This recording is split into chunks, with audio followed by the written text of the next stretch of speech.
Racist man punches black boy on a plane, but a Navy SEAL sees everything and takes action. Welcome, everyone. Today's story unfolds in unexpected ways, filled with layers of drama, secrets, and a slow-boiling tension that will make you question how we relate to each other. Before we dive in, let me know in the comments where you're watching from. Your presence and thoughts matter, and I'd love to hear about your corner of the world as this tale begins. Marcus Delgado shifts in his seat, pondering the path that led him here. He joined the Navy fresh out of high school, determined to see the world and prove something to the father who'd left years ago. Little did he know how far his journey would take him. Decorated for bravery and recognized for his ferocious persistence, Marcus had been on several classified missions, training diligently and nurturing a fierce loyalty to his country. But somewhere along the way, he lost a sense of calm. Now, returning from his final tour, he wonders if a piece of him will always be stuck on those battlefields. He has carried the scars, both visible and hidden, into civilian life. That day on the plane, he never expected to be tested again. The flight from Chicago to Seattle seems typical. Babies whine, overhead compartments click shut, and the low hum of pre-takeoff chatter fills the cabin. Marcus tries to sink into the lull of everyday life, reminding himself that he's no longer on active duty. Stress creeps around the edges of his consciousness. He breathes deeply, focusing on the family across the aisle. A mother named Clarissa, with her gentle smile, guiding her 12-year-old son Jamal into a seat next to the window. Jamal's eyes shine with excitement. He is enthralled by the entire process of flying, from the airport bustle to the roar of the engines. He keeps poking his head around his mother, wanting to see all the new sights. Clarissa, who works tirelessly at a marketing agency, is taking a brief vacation to visit family in Seattle. This trip is a special treat. She's pinned much of her hope for reconnecting with relatives on these few days, determined to give Jamal a sense of their family's broader tapestry. Marcus notices the bright grin on Jamal's face and feels a gentle warmth. The boy's happiness is contagious in a sweet, nostalgic way. On the other side of the plane, Henry sits alone, arms folded. He's a heavy-set man in his mid-50s, sporting a wrinkled business suit and an air of agitation. He scans the rows with a frown etched between his brows, as though each passing minute is an inconvenience to him. The flight attendant's polite request to stow his carry-on properly seems to irritate him deeply. He shoots her an annoyed glare, eventually shoving his bag into the overhead compartment with unnecessary force. Marcus makes a mental note of Henry's demeanor, silently acknowledging that people reveal themselves in how they handle minor frustrations. A short woman named Ella, assigned to the seat next to Henry, ends up switching seats with someone who wants an aisle seat. Henry barely acknowledges the change, though he mutters under his breath about people who can't follow seat assignments properly. Marcus wonders if Henry is just having a bad day.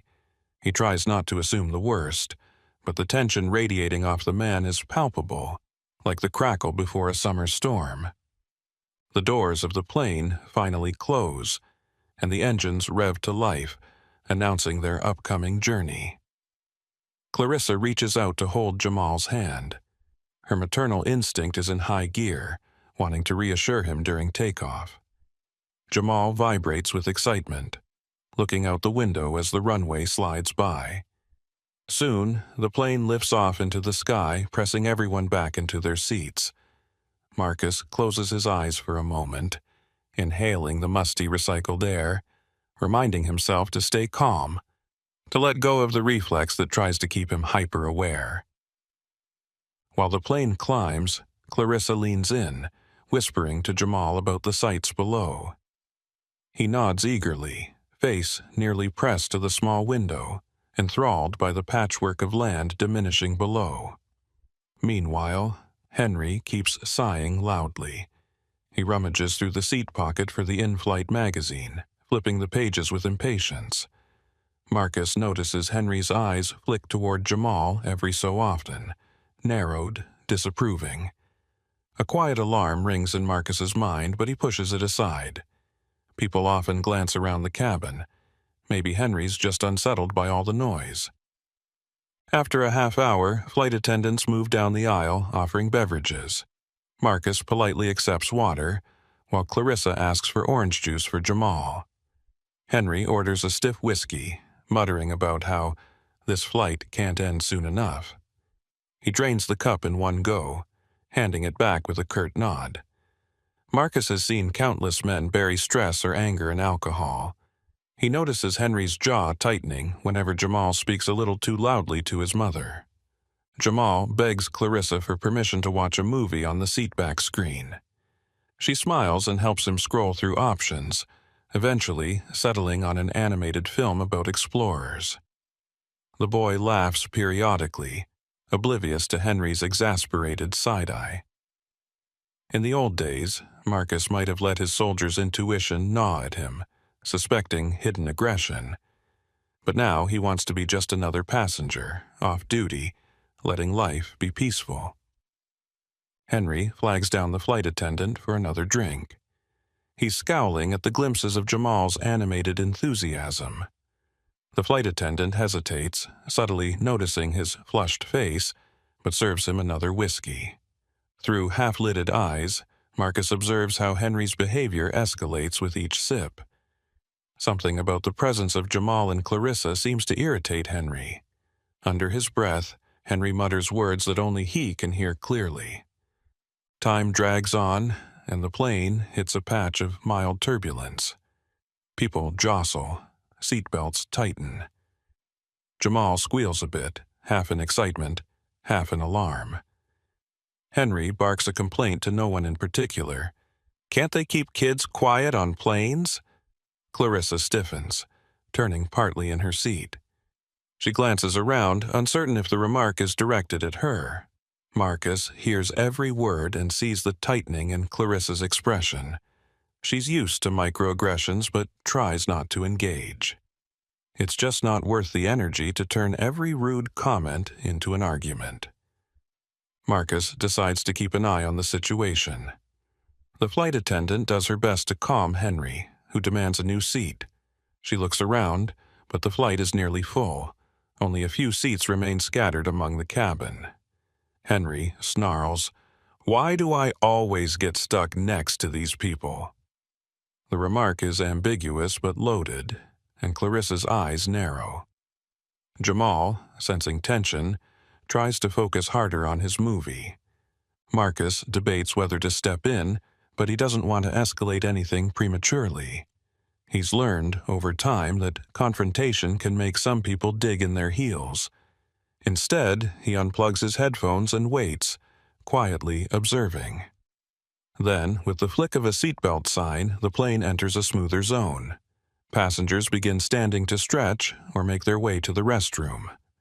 Clarissa also stands, gently instructing Jamal to stay in his seat for a moment.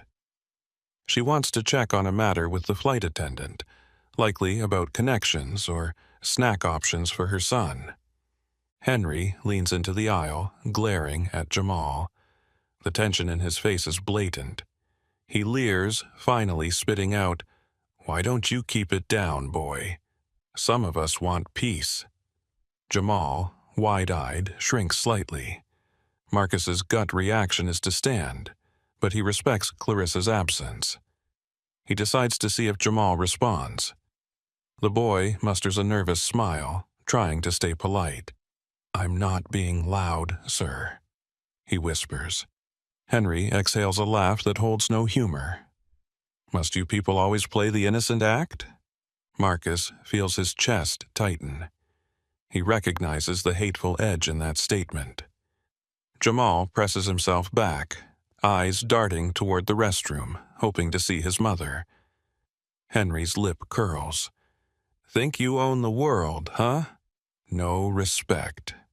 At that moment, Clarissa returns, noticing Henry's posture leaning into her son's personal space. She immediately steps in between them, voice trembling slightly. "Is there a problem here?" Henry smirks, leaning back, giving her a slow up-and-down glance. Just trying to teach the boy some manners. Clarissa tries to stay calm, refusing to reward his antagonism. "My son is well-mannered. Please don't speak to him like that." Henry rolls his eyes, crossing his arms. "Sure he is," he retorts sarcastically. Clarissa, taking a measured breath, sits down, guiding Jamal to put on his headphones again. Marcus silently admires her grace under pressure. He's seen men snap under less provocation. She remains strong for her child. Marcus wonders if he should intervene, but for the moment, Henry appears to retreat, sinking into his seat with a huff. Over the next hour, Henry continues to whisper snide comments. Clarissa does her best to ignore it, and Jamal keeps his eyes glued to the screen, though it's clear his enjoyment is overshadowed by the tension. Marcus grows uneasy, but as a Navy SEAL who's witnessed real conflict, he also believes in picking battles wisely. The flight attendant passes by again, politely asking Henry if he'd like anything. He barks at her about incompetent service, to which she simply gives a practiced smile. Marcus admires her professionalism, recognizing the difficulty of dealing with an irate passenger. Clarissa takes a moment to speak softly to Jamal about ignoring rude people. She reminds him that sometimes people carry anger in their hearts that has nothing to do with others. Jamal nods, though a hint of tears sparkles in his eyes. He's rarely faced such overt hostility. Marcus feels his temper simmer. Memories of bigotry he witnessed growing up in a tough neighborhood resurface. He recalls defending a younger cousin from bullies who spewed hateful words on a daily basis. The old anger stirs, and he tightens his fists, reminding himself to stay calm. As the flight drifts into another patch of turbulence, the pilot announces a weather system ahead. Passengers brace themselves.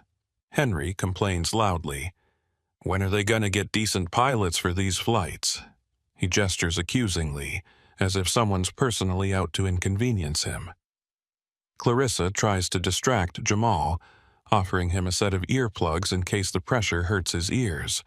But Henry can't let it go, apparently. He continues to mutter about how certain people should know their place, how the world's gone soft.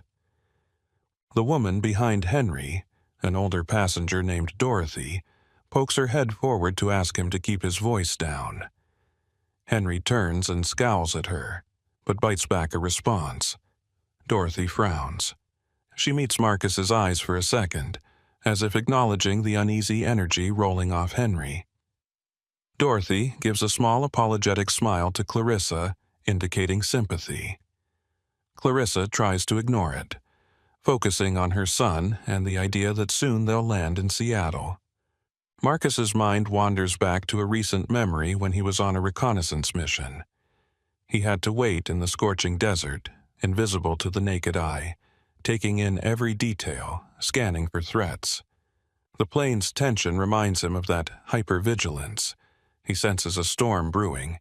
He feels like Henry is a ticking time bomb, fueled by prejudice and alcohol. Marcus tries to will the flight time to move faster, to get everyone off the plane before anything snaps. Another hour passes, and the flight attendants begin handing out small snack boxes. Clarissa opens one for Jamal, who picks out crackers and cheese. Henry watches them, sneering. "These airlines cater to everyone, don't they? Free handouts," he grumbles. Clarissa stiffens again, but says nothing. A few minutes later, Jamal accidentally knocks a plastic cup off the tray. It bounces once and rolls. He scrambles to grab it, politely apologizing to Henry for any disturbance.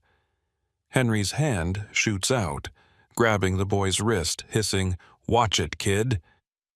At that moment, Clarissa leaps up. "Get your hands off my son!" Marcus is already unfastening his seatbelt, muscles tensing. Henry releases Jamal's wrist with a smirk. "Teach him to be more careful." Clarissa calls the flight attendant, voice shaking. The flight attendant hurries over, looking alarmed. Henry begins to protest about how the child is out of control. Clarissa insists that Henry grabbed her son. The attendant tries to defuse the situation, offering Henry an alternative seat. They walk a short way down the aisle to check available spots. Henry stands, wobbling slightly from the alcohol. He glances at the few open seats but complains that they're too far back. He insists on returning to the same spot, claiming he paid for more legroom. The attendant tries to reason with him, suggesting it's best if he moves away from the family. Henry's glare intensifies. He makes an offhand remark about how the airline's always bending over for them.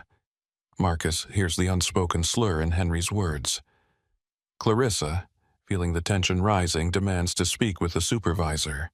The flight attendant goes to get the lead attendant, but Henry bulldozes his way back toward his seat. Jamal clutches his mother's arm, heart pounding. The other passengers, sensing trouble, watch warily. Henry plops back down, pressing himself aggressively into his seat, making Clarissa and Jamal shift sideways. Marcus calculates the situation. The plane is mid-flight, and standard protocol would be to separate them or, in extreme cases, divert if a passenger becomes violent. Henry seems one step away from crossing a line he can't uncross. Marcus remains on edge, prepared to intervene if necessary. The lead flight attendant arrives, attempts to calm Henry, and asks him to comply. Henry's voice gets louder. "I'm not moving for some whiny brat and his mother. You people always act like the world revolves around you." Clarissa's voice trembles with anger. "I won't let you keep harassing my son." Henry smirks. "Oh, so now I'm harassing him. This is the problem with your type. Always playing the victim card." The racist undercurrent is no longer veiled. It's out in the open, ugly and vile, and the tension climbs to a near breaking point. Marcus stands now, carefully and deliberately. He faces Henry, meeting his gaze without blinking. Henry glares back, unspoken challenge in his eyes. Marcus speaks calmly, addressing the lead flight attendant first. "I'd like to request that you seat me here so the boy and his mother can move away. I'm willing to switch with them." The lead attendant nods eagerly, seeing a possible resolution. Clarissa looks at Marcus, gratitude mixed with fear. Henry's hostility flares. He jabs a finger at Marcus. "Nobody asked you, tough guy." Marcus levels his gaze. "I'm just trying to help everyone get along, sir." Henry snorts. "Don't sir me. Think you can walk in here and take charge?" Marcus, controlling his temper, gestures gently to Clarissa and Jamal. "Please, go ahead and switch seats. I'd like to stand here a moment and sort this out." Clarissa, seeing a chance to protect Jamal from further confrontation, begins gathering their belongings, her eyes flicking to Henry, uncertain if he'll lash out. Henry's resentful stare follows them. He hisses a low comment, but Marcus can't hear every word. Yet the malicious tone is unmistakable. Clarissa guides Jamal down the aisle with relief, giving Marcus a quiet thank you as they pass. Marcus nods, then turns back toward Henry, who stands defiantly, fists clenched at his sides. The lead flight attendant tries to mediate, but Henry waves her off, focusing on Marcus. "You think you're better than me, stepping in like that?" Marcus remains calm. "I don't think I'm better than anyone. I'm just not okay with what I heard you say." Henry's face darkens. "So you're a hero, huh?" Marcus shrugs. "No, just a passenger trying to keep the peace." Henry laughs bitterly. "Yeah, right. I see how you're looking at me, like I'm some monster." Marcus carefully chooses his words. "I don't want this to escalate. The flight is still in progress. Let's just cool down." Henry seems to weigh whether to press his anger further, but eventually slumps into the seat, muttering, "I'm not moving from here. That's final." Marcus steps aside, letting the flight attendant handle the seat reassignment. He notices tension in his own posture. The old training in conflict resolution fights with his protective instincts. The lead flight attendant thanks Marcus for his composure and asks him to return to his seat for now. Marcus nods, strolling back to where Clarissa and Jamal have taken 2 seats in the rear of the plane. Though it's not as comfortable, they seem relieved to be away from Henry. Jamal looks up with big eyes, still trembling from fear and confusion. Marcus crouches slightly, speaking softly. "You okay?" Jamal nods uncertainly, swallowing hard. "Thank you," he whispers. Clarissa murmurs her gratitude as well, tears glistening at the edges of her eyes. Marcus offers a small smile, telling them that if they need anything, he's right up a few rows. Inside, though, he's rattled. The flight continues and the tension lingers like a bruise that won't heal. Marcus steels himself for the possibility that Henry might get worse. About 30 minutes later, Henry stands up to use the restroom. He nearly staggers, perhaps from too much whiskey. A few passengers shift uncomfortably, clearly aware of his earlier display. Marcus tracks Henry's movement out of the corner of his eye. He notices the plane staff speaking into their intercom system, possibly about the unruly passenger. Henry, returning from the restroom, notices Clarissa and Jamal seated near the back. He lingers a moment, as though deciding whether to confront them again. Marcus tenses, watching Henry's every move. Henry takes a step toward their row, leaning in. His voice is low, but Marcus can sense the venom. "You can't run away from everything, remember that." Clarissa remains silent, refusing to dignify him with a reply. Henry lets out a snort and continues toward his original seat. Marcus breathes, tries to let the moment pass, trusting the flight staff to handle any further trouble. But something about Henry's eyes says he's not finished. The subtle threat lingers in the air, growing heavier by the moment. When beverage service passes again, Henry orders yet another whiskey. The flight attendant hesitates, but Henry demands it. She has to consult with the lead, who eventually decides to cut him off. That's when Henry's anger boils over. He curses at the flight attendant, raising his voice to a near shout. Everyone around hushes, focusing on the commotion. Henry calls her names, references her incompetence, and then spews vile remarks about the airline catering to certain people. Marcus feels his heartbeat accelerate. He's seconds away from intervening, but the lead attendant tries to calm Henry by offering water. Henry brushes the water away so violently it splashes onto the floor. With twisted logic, he mutters about how this is a setup, how the airline and people like that boy are targeting him. Marcus stands, deciding he's had enough. He moves down the aisle, speaks quietly but firmly to Henry. "Sir, please, you have to calm down. There are children on this flight. We all want to get to our destination safely." Henry turns to him with wild eyes. "You again? Back off. You have no idea what you're dealing with." Marcus puts a calming hand up. He sees that Henry's stress, alcohol, and inherent prejudice have merged into a dangerous wave of hostility. The lead attendant tries to defuse, reminding Henry that the pilot can decide to land early if a passenger endangers flight safety. Henry snarls, "I'd like to see them try." He glances toward Jamal in the back. Marcus steps into his line of sight, determined to block that hateful glare. "You have a problem. Talk to me, not the boy, understand?" Henry's lips twist into a sneer. "You want to be the protector, do you?" The plane experiences another bout of turbulence, jolting them all. Henry stumbles slightly, but the anger in his eyes burns bright. Marcus can almost taste the adrenaline in his own mouth, recalling hand-to-hand combat training, reminding himself to use minimal force only if necessary.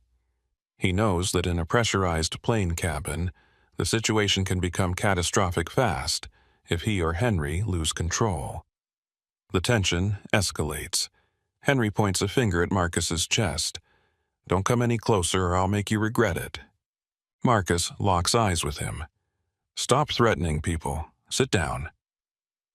Henry's breathing quickens. For a moment, it looks like he might lunge. The flight attendant gently places a hand on Marcus's shoulder, urging him to let the staff handle it. But Henry's next words drip with hate. "You're taking sides with them, aren't you? Always bending over backward for the ones who whine the loudest. Look at that brat, probably thinks he's so special." Marcus's composure strains to its limit. He thinks of all the kids he's seen in war-torn regions, their innocence stolen. He can't stomach grown men who crush a child's spirit with hatred. Henry jabs Marcus's chest, testing the waters. Marcus remains still but warns, "Do not touch me again." The flight attendant signals to a colleague who rushes to inform the pilot. Henry's eyes flick around, noticing the mounting attention from other passengers. Some are recording with their phones. He tries to push past Marcus, presumably to walk to the back of the plane where Clarissa and Jamal sit. That's the moment Marcus steps sideways, blocking him entirely. Henry's chest collides with Marcus's. Without hesitation, Henry draws back his fist. A hush falls over the entire cabin. Clarissa gasps audibly. Jamal grips the edge of his seat. Marcus, with reflexes honed from years of training, shifts slightly, raising a forearm to block Henry's punch. But Henry twists mid-swing and lunges around Marcus with an uncoordinated blow aimed in the direction of Jamal. Marcus instantly grabs Henry's arm, but Henry's momentum carries him forward. The angle is off, but Henry's fist grazes Jamal's seat, nearly clipping the boy's temple. Clarissa screams, and the entire section of the plane erupts in shock. Marcus swiftly applies a restraint move, twisting Henry's arm behind his back. Henry snarls, thrashing violently, but Marcus is far stronger and more skilled. In a calm, controlled voice, Marcus warns Henry to stop resisting. Henry struggles, furious, calling Marcus every derogatory name in the book. He tries to jerk free, screaming, "You have no right to put your hands on me." Marcus counters, "You tried to harm a child. This ends now." He glances at the flight attendants, who look panicked but relieved that Marcus prevented a worse scenario. Passengers around them voice anger and concern. Some call Henry a bigot. Others shout encouragement at Marcus to hold him. Henry continues to rant, his face red and eyes bulging. He raves that this is discrimination, that Marcus is only defending his kind. Marcus sets his jaw, straining to keep his calm. "This is about right and wrong," he states, "not color. You tried to punch a child." Henry's hatred churns. He spits at the floor near Marcus's feet in pure rage. The lead flight attendant informs Henry that authorities will meet him upon landing. She asks Marcus to keep him subdued until they can get handcuffs or restraints. Marcus nods, expertly maneuvering Henry to the aisle floor without hurting him further. He kneels, holding Henry's arm in a locked position. Another flight attendant arrives with zip-tie cuffs, trembling slightly as she hands them to Marcus. He secures Henry's wrists, ensuring it's tight enough to prevent escape, but not so tight as to injure him. Henry yells that this is illegal, that he'll sue. Marcus keeps his voice level. "You endangered every passenger with your aggression. The airline and the law won't look kindly on that." Clarissa hugs Jamal protectively. Tears slip down her face as she stares at the man who tried to attack her child. Marcus, seeing her distress, feels a surge of protective pride for having prevented harm. He also feels the weight of witnessing such blatant hatred. It's a stark reminder that not every battle is fought overseas. Henry continues to spew racial slurs as Marcus and a couple of brave passengers help the flight attendants secure him to a seat near the galley, away from everyone else. The pilot's voice crackles over the intercom, stating they're making an emergency landing at the nearest airport to offload a disruptive passenger. Everyone breathes a collective sigh of relief, though nerves remain raw. Clarissa covers Jamal's ears, not wanting him to hear the hateful tirade. Marcus stands guard, arms folded, ensuring Henry remains restrained. He thinks about all the times he faced genuine threats on missions. Now, here he is, dealing with an intoxicated, raging bigot in the sky. As the plane begins its unscheduled descent, passengers exchange fearful glances, uncertain if Henry might escalate further. He thrashes in his seat, ranting about how he's been victimized. It's a twisted narrative he clings to, refusing to acknowledge his own wrongdoing. The flight attendants apologize profusely to Clarissa, offering her blankets, extra snacks, and anything else they can to comfort her and Jamal. Clarissa shakes her head, the adrenaline crash making her feel both exhausted and relieved. She gazes at Marcus with gratitude, mouthing another thank you. Marcus notices Jamal's expression. The boy is shaken to the core, lips quivering, tears threatening to spill. Marcus kneels beside him. "You're safe now," he says gently. Jamal nods, voice trembling. He hated me for no reason." Marcus gives the boy a small nod.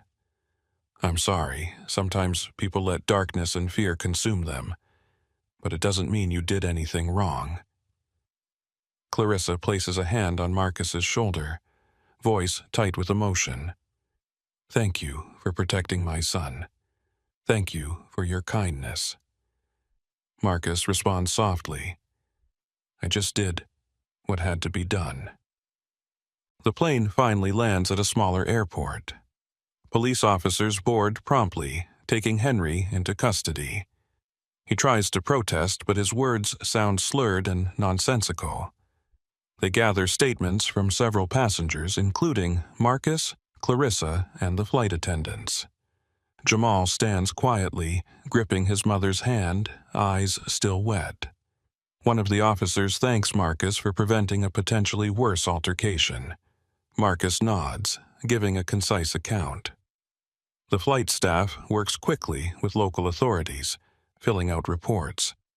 They then instruct all passengers to remain seated until Henry is removed. Henry keeps swearing vengeance, but the officers have heard it all.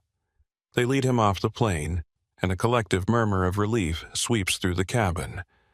Once he's gone, the pilot announces that they'll refuel briefly before continuing to Seattle. Some passengers applaud spontaneously, as if celebrating that the worst is behind them. Clarissa and Jamal sink into their seats, emotionally drained. Marcus returns to sit across the aisle from them, not wanting them to feel alone. As they wait, Clarissa speaks softly to Marcus, explaining how she's always tried to shield Jamal from overt racism. Though they've encountered subtle discrimination, never had it exploded so violently in front of them. Marcus listens intently, empathizing. He reveals small details about his own background, how he grew up in a rough neighborhood, joined the Navy to escape that cycle of negativity. He wanted to protect those who can't protect themselves. Clarissa's eyes soften.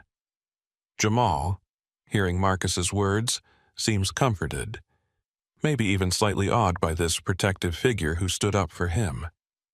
They eventually take off again.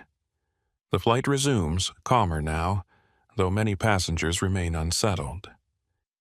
Marcus closes his eyes briefly, letting the hum of the engines soothe his frayed nerves. He remembers the times in combat where, after a firefight, the reality of what had happened sank in slowly. The same adrenaline-fueled reaction courses through him now. He never expected such a confrontation in the confines of a civilian airliner, But bigotry knows no bounds of time or place. Mid-flight, the pilot makes an announcement apologizing for the delay. Passengers are given the option to deplane if Seattle is no longer convenient, but most remain, including Clarissa and Jamal.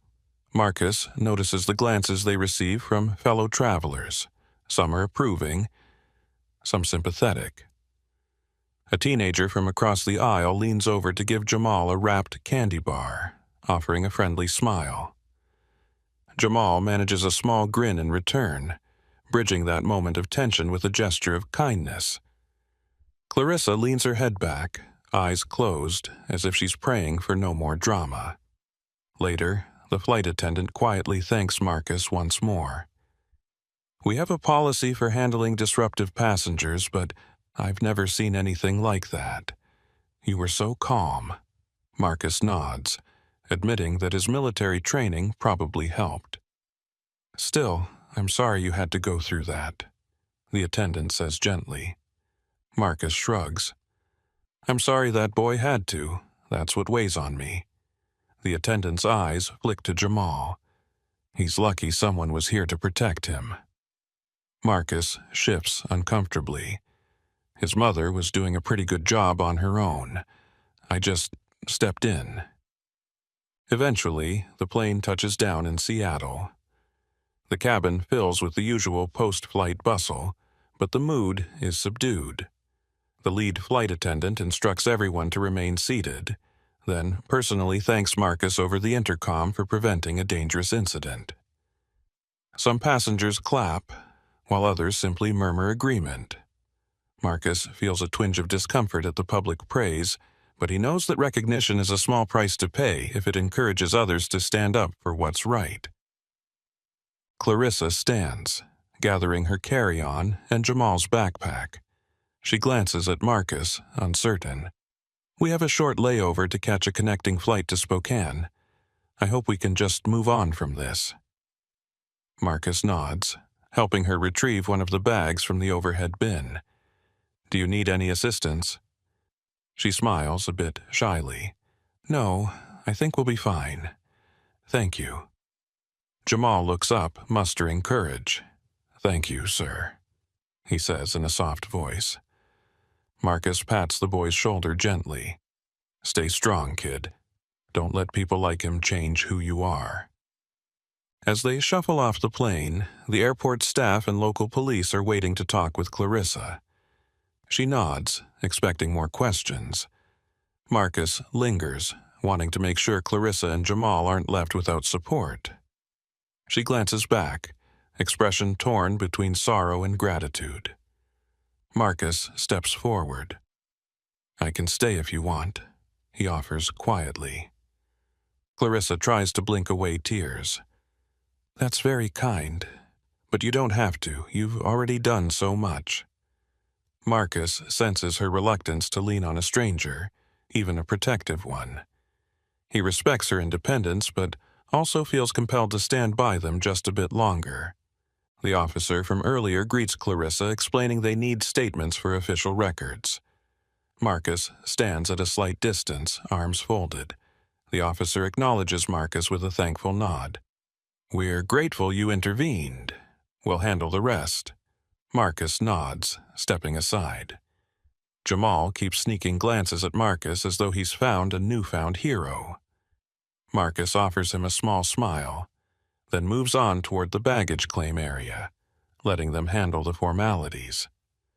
Marcus gathers his duffel bag from the carousel, still feeling the mental echo of the confrontation. He checks his phone, sees a flurry of text messages from friends who know he was traveling. He notices how his heart still beats faster than normal. This is the kind of event that lingers. Part of him wonders if Henry's aggression will lead to real consequences or if, after sobering up, Henry will spin it all around. But Marcus can't control that outcome. He can only hope justice prevails. Suddenly, Clarissa and Jamal appear near the baggage area. Their connecting flight is delayed because of the emergency landing, giving them a couple of extra hours. Clarissa mentions that the airline might put them on a later flight. Jamal stands quietly, hugging his small backpack. Marcus sees the weary lines in Clarissa's face. She looks physically and emotionally drained. On impulse, Marcus offers, "I'm here for a bit, waiting for my ride. Can I buy you both something to eat? Maybe help pass the time?" Clarissa hesitates, glancing at Jamal. The boy's eyes light up slightly. She nods. "That's very thoughtful. We haven't eaten much and he's probably hungry." Marcus gestures toward a nearby cafe, and the three of them walk over together. The airport bustle surrounds them, families rushing to gates, business travelers with rolling suitcases, the hum of announcements echoing overhead. Clarissa and Jamal sit at a small table while Marcus orders sandwiches and drinks.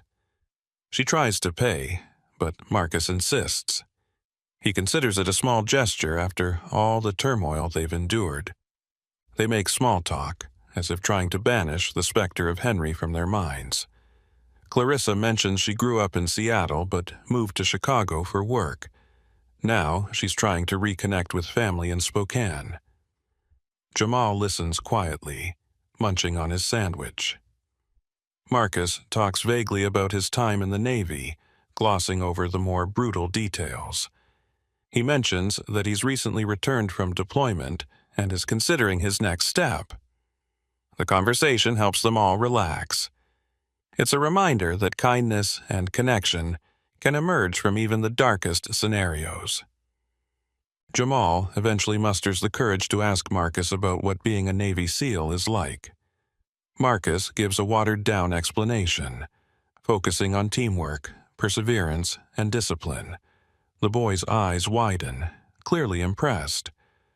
Clarissa observes her son's fascination, a faint smile tugging at her lips. She thanks Marcus again. "I don't know if I'll ever be able to express how grateful I am. You saved my son today." Marcus shakes his head. "I just did what any decent person would do. I wish you two never had to experience that." A hush passes between them as they collectively recall the hateful words and aggression. Then Clarissa changes the subject, asking if Marcus has any relatives in Seattle. He admits he's visiting an old mentor who helped him after high school. The plan is to stay for a few days, possibly scout job opportunities. They discuss the city's climate, the diverse communities, the cost of living. It's a simple, human conversation that grounds them after the surreal intensity of the flight. Once they finish their meal, Clarissa checks on the status of their rescheduled flight. They still have over an hour, so Marcus suggests they move to a quieter waiting area. There, Jamal dozes off, leaning against his mother's arm. Marcus glances around at the other travelers, feeling a wave of relief that the immediate danger has passed. He sees the tension slowly lifting from Clarissa's shoulders. She stares at her sleeping son, gently brushing a curl from his forehead. Marcus and Clarissa speak softly. She reveals that raising Jamal on her own has been challenging but rewarding. She confesses she's always anxious that he might face hatred in the world. She tries her best to prepare him, but a parent's shield can only do so much. Marcus empathizes, recalling how he wished someone protected him from bullies and racism during his own upbringing. They bond over the theme of resilience, the idea that adversity can either break you or make you stronger. After a while, Marcus checks the time. His friend is waiting just outside the arrivals area. He gently suggests that he leave them to rest before their next flight. Clarissa stands, thanking him once more, and they exchange phone numbers. She says, "I'd like to stay in touch to let you know we're okay." Marcus nods. "Please do, and if you ever need anything, don't hesitate. You have my number." She gives him a brief, heartfelt hug, surprising him. Jamal, still half asleep, lifts his head, murmuring goodbye to Marcus. Marcus ruffles the boy's hair softly, telling him to stay strong and never lose that spark. Marcus departs, a swirl of conflicting emotions in his chest. relief that he prevented harm, sadness that it happened at all, and a strange sense of hope in connecting with Clarissa and Jamal. He meets his friend, an older man named Al, who once served in the Marines and later mentored Marcus in job hunting. Al immediately senses something is off. Marcus shares a condensed version of events. Al shakes his head in disbelief, anger flickering in his eyes. "Racism on a plane aimed at a kid? That's insane. Glad you were there, man." Marcus nods, giving a tight smile. Over the next few days, Marcus stays with Al, settling into a modest guest room in his apartment. He tries to process everything. At night, he lies awake, replaying Henry's hateful sneer, the sensation of containing his rage. He wonders if Henry will face charges beyond public intoxication, or if he'll manage to talk his way out of serious consequences. Marcus also thinks about Clarissa and Jamal, hoping they reached Spokane safely, wishing them peace. Though it's not his responsibility to protect them further, he can't shake a lingering sense of guardianship. He spends his days meeting potential employers, exploring the city. Al attempts to lighten Marcus's mood, joking about the old times they had in training. But Marcus can't fully immerse himself in nostalgia. His phone remains close at hand, half expecting a text from Clarissa. One afternoon, after a fruitless job interview, he returns to Al's place and checks his messages. There's a single text from an unknown number. "We're safe. Thank you again. Jamal is doing better. Clarissa." Marcus exhales a breath he didn't realize he was holding. Relief washes over him. He replies, "I'm so glad you're both okay. Take care." Clarissa responds more warmly this time, telling him about reconnecting with her family in Spokane, how they rallied around Jamal, making sure he understands he's loved. She mentions that the airline offered them a voucher for future travel, and the police took a thorough statement. The final outcome remains pending, but the authorities seemed serious about pressing charges for assault. Marcus offers to testify if needed. Clarissa sends a simple, heartfelt reply. "Thank you. I appreciate that more than you know." Days turn into a week. Marcus decides to take a security-related job at a private firm, though he's uncertain if he wants to remain in Seattle long-term. Al supports whatever choice he makes. One evening, while Marcus and Al watch a late-night sports game, his phone rings. It's Clarissa. They have a brief conversation. She thanks him once more and mentions that Jamal has been asking questions about what happened, trying to make sense of it. The boy still wrestles with the idea that a stranger hated him for the color of his skin. Marcus tries to find the right words. He suggests that Clarissa emphasize to Jamal that hatred often stems from fear or ignorance, and none of that is Jamal's fault. Clarissa sighs in agreement. She reveals her fear that incidents like this will discourage Jamal from exploring the world. Marcus encourages her. He's strong, and he has you to guide him. Don't let that man's darkness overshadow your light. Clarissa grows quiet, then says softly, "You're right. Thank you." Over the following weeks, the two of them stay in touch sporadically. Clarissa updates Marcus on the legal process. Henry's facing the multiple charges, including endangering the safety of an aircraft and assaulting a minor. His attorneys seem to be pushing for a plea deal, claiming he was under severe stress and intoxicated. Marcus feels a mix of frustration and hope. He worries Henry might dodge real accountability, but also trusts the system might not let an airplane assault slide so easily. Meanwhile, Marcus adjusts to civilian life. He works days at the security firm, analyzing risk for corporate buildings, training staff in emergency protocols. Some nights, he stares at the city lights, reflecting on the unpredictability of life.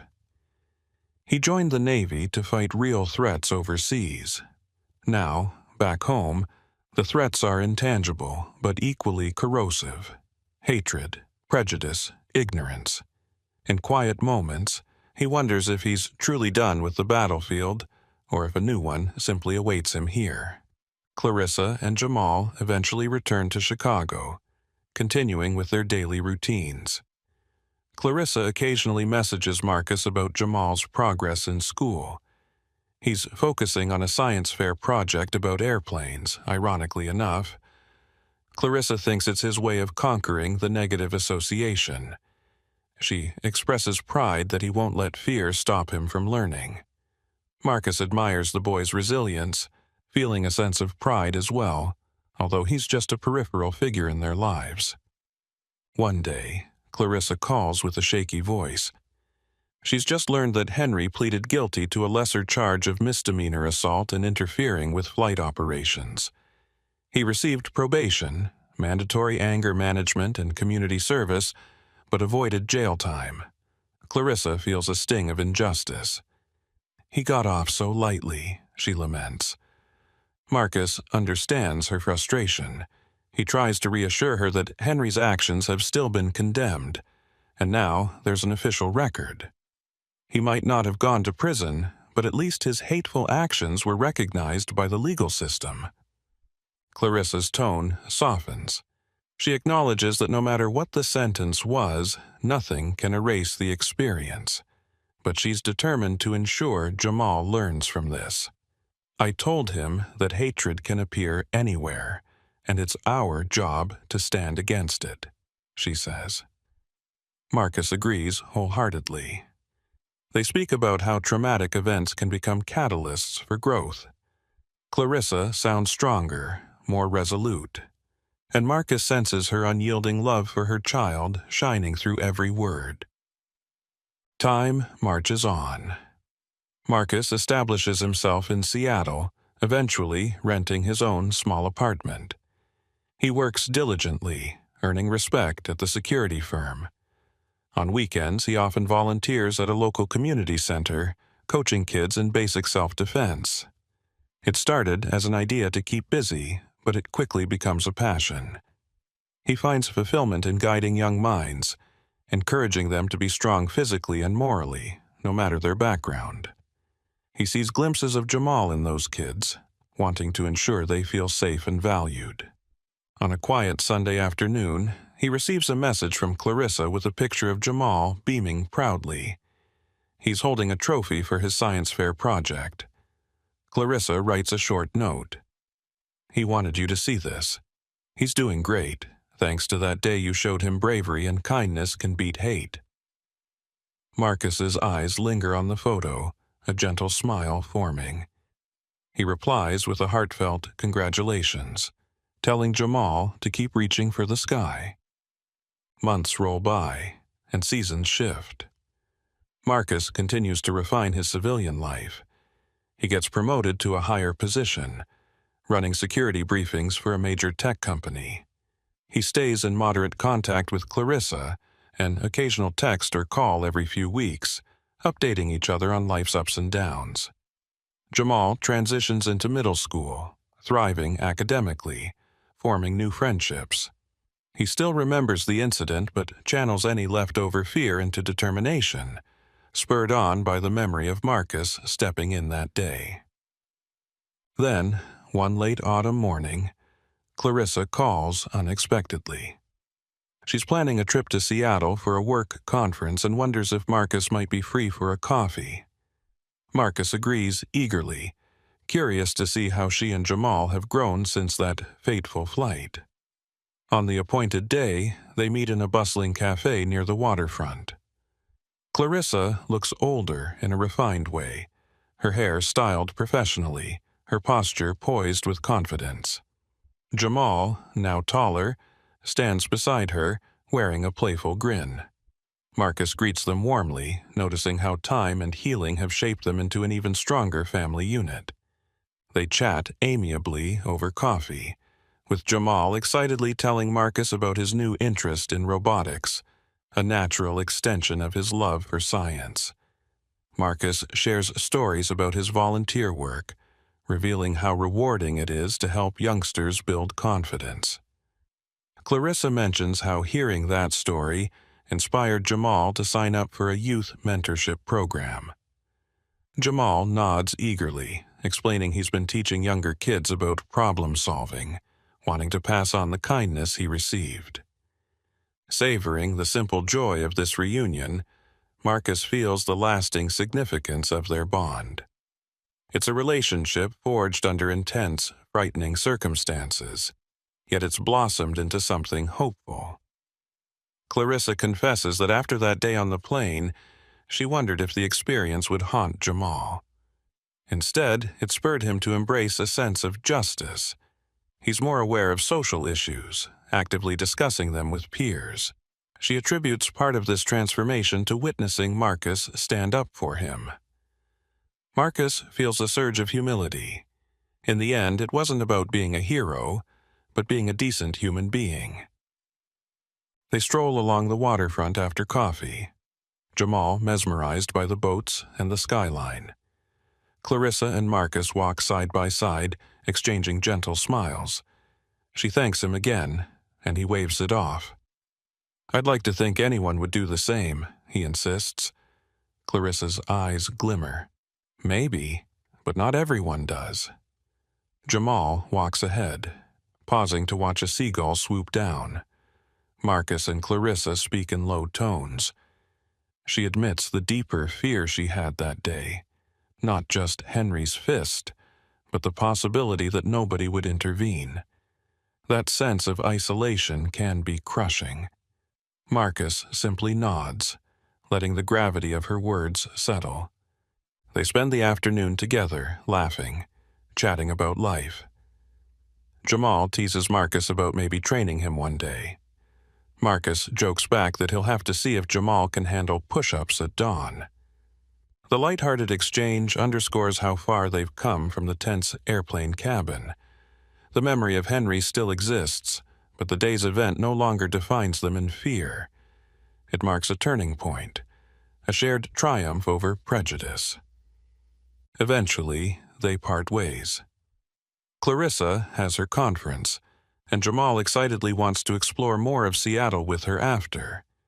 They promise to keep in touch. As Marcus watches them walk away, he feels a deep sense of satisfaction.